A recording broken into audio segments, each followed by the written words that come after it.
ভোরে সূর্যের আলো কেবলই ঠিক মতো ফুটছে। জাতীয় স্টেডিয়ামে ক্রিকেটারদের ভিড়ও জমে গেছে। সকাল ৬টা বাজতেই একে একে হাজির হচ্ছেন এনসিএল খেলার জন্য বিবেচনায় থাকা ক্রিকেটাররা। সবার হাতে ব্যাগ, চোখে দৃঢ়তা। আজকের দিনে শুরু হবে ফিটনেসের বিশেষ মহড়া। প্রথমেই ডাক পড়ে ঢাকা মেট্রো ক্রিকেটারদের। সকাল ৬টা ৩০ মিনিটেই বাঁশির আওয়াজে শুরু হলো ফিটনেস টেস্ট। আধা ঘন্টার মধ্যে দৌড়, ফিটনেসের মৌলিক কিছু পরীক্ষা, সবকিছুই করতে হবে নির্দিষ্ট সময়ের মধ্যে। মাঠে নামলেন মোহাম্মদ মিঠুন, শামসুর রহমানরা। দেখা গেছে দলটা এমন সব অভিজ্ঞ আর তরুণ ক্রিকেটারে সমৃদ্ধ। এরপরই মাঠে এলেন রাজশাহী বিভাগের খেলোয়াড়রা। সকাল ৭টা বাজতেই নতুন করে শুরু করা। কেউ জাতীয় দলের প্রাক্তন ক্রিকেটার, কেউ বা ঘরোয়া ক্রিকেটের নিয়মিত পারফর্মার। সবাইকে দেখা গেল একই দৌড়ে, একই পরীক্ষায় অংশ নিতে। কারণ জাতীয় লিগে জায়গা পেতে হলে শরীরের সক্ষমতা প্রমাণ করতেই হবে। সকালের মিষ্টি রোদ তখনও ওঠেনি। ৭টা ৩০ মিনিটে রংপুর বিভাগের পালা। সেখানে দেখা গেল তরুণ সব প্রতিভা, চোখে মুখে উচ্ছ্বাস, মনে দারুণ রোমাঞ্চ। কারণ জাতীয় লিগকে ঘিরেই গড়ে ওঠে বড় মঞ্চে জায়গা পাওয়ার স্বপ্ন। পুরনো অভিজ্ঞ ক্রিকেটারদের সঙ্গে তাল মিলিয়ে দৌড়াচ্ছে তরুণেরা।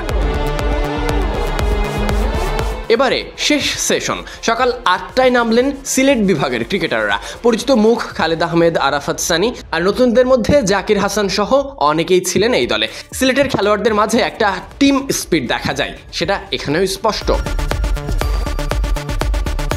ন্যাশনাল স্টেডিয়ামে সকালটা যেন উৎসব মুখর। মাঠে ক্রিকেটাররা দৌড়াচ্ছেন, ট্রেনার সেই সব কিছুই খুঁটিয়ে খুঁটিয়ে দেখছেন। কারো গতি, কারো ফিটনেস লেভেল, কারো সহনশীলতা, সবকিছুই পরিমাপ করা হচ্ছে সূক্ষ্মভাবে।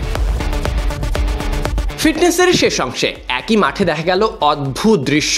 নতুন থেকে পুরনো, অভিজ্ঞ থেকে তরুণ, সবাই একে অপরের সঙ্গে আড্ডা দিচ্ছেন। কেউ জাতীয় দলের গল্প শোনাচ্ছেন, কেউ বা ঘরোয়া টুর্নামেন্টের অভিজ্ঞতা শেয়ার করছেন। যেন ফিটনেস টেস্ট শুধু পরীক্ষাই নয়, একটা মিলন মেলা। আজকের সকালে ৪ দল: ঢাকা মেট্রো, রাজশাহী, রংপুর আর সিলেট। আগামীকাল আসবে আরও ৪ দল।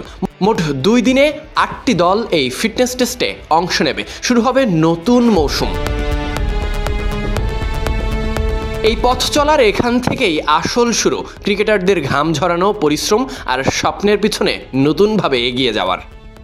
Sadiq Ahmed Sunny, BD cric time.